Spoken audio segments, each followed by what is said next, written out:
السلام علیکم ڈاکٹر حسن صاحب، آپ سے میں جس حوالے سے گفتگو کرنا چاہ رہا ہوں وہ یہ کہ ایک کافی ہمارے لوگوں کے ذہنوں میں شکوک و شبہات ہیں، تو لیکن ہم لوگ تو کافی حد تک اس میں فلی اویئر ہیں کہ قائد اعظم محمد علی جناح بانی پاکستان کی نماز جنازہ آپ کے والد محترم عزت مآب حضرت انیس الحسنین صاحب نے پڑھائی تھی۔ اس حوالے سے جو وہ واقعہ ہوا تھا وہ ذرا آپ ہمیں بتائیں گے؟ بسم اللہ الرحمن الرحیم۔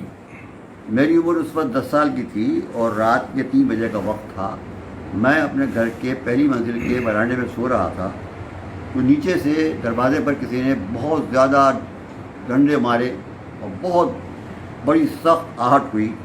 گھبرا کر میں اٹھا تو میں نے اوپر سے نیچے دیکھا، چاندنی رات تھی۔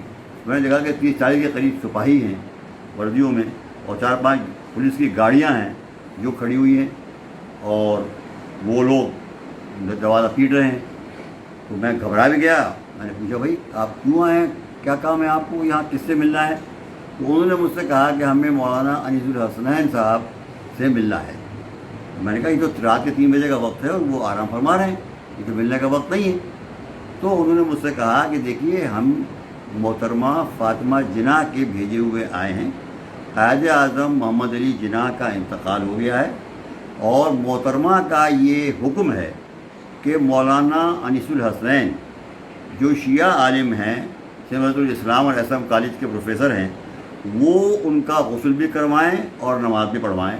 انہی کی نگرانی میں تمام جو ہیں یہ رسومات تدفین کی جو ہیں انجام دی جائیں۔ تو ہم ان کو لینے کے لیے آئے۔ واہ! تو پھر میں نے والد صاحب کو اٹھایا، ان کو بتایا، وہ بھی بڑے پریشان ہوئے۔ انہوں نے اوپر سے پوچھا، وہ پولیس کے افسر نے یہی کہا، تو پھر وہ تیار ہوئے اور وہ گئے۔ انہوں نے پہلا کام یہ کیا کہ بجائے ڈائریکٹ گورنر ہاؤس جانے کے وہ پہلے کھادر گئے، اور کھادر میں حاجی کلو صاحب وہاں پر اس زمانے میں مؤذن بھی تھے مسجد کے، اور وہ غسال بھی تھے، اور وہ یو پی کے ہی تھے اور ہمارے والد کی عمر کے تھے اور پرانے ان کے دوست بھی تھے۔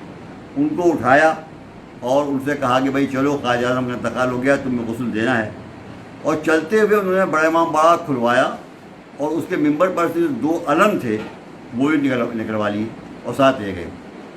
وہاں انہوں نے جا کر حاجی کلو نے ان کا غسل دیا، والد صاحب موجود تھے، کفن پہنایا۔ مولانا بدایونی صاحب ایک سنی بہت بڑے عالم تھے، اس زمانے کے بڑے عالم تھے، ان کو معلوم ہو گئی رات ہی میں خبر۔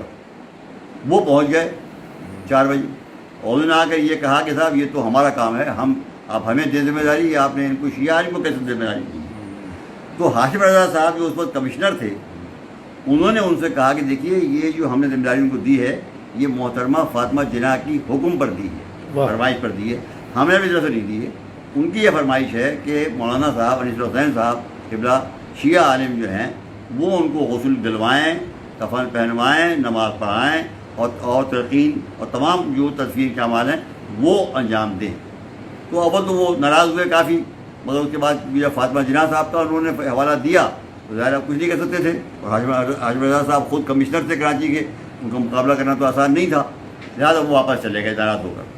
بالآخر وہ والد صاحب نے غسل و کفن کرایا، اور گورنر ہاؤس کے اندر صبح کو 9 بجے تمام ممالک کے جو سفیر سفراء اس وقت تھے وہ، اور تمام وزراء، خواجہ نظام الدین، عبدالرب نشتر، لیاقت علی خان صاحب مرحوم شہید، یہ تمام جتنے بھی عملہ تھا سب تقریباً کے قریب 1000 آدمی تھے لان میں، جنہوں نے میرے والد کے پیچھے نماز پڑھی قائد اعظم کی۔ یہ پہلی نماز تھی۔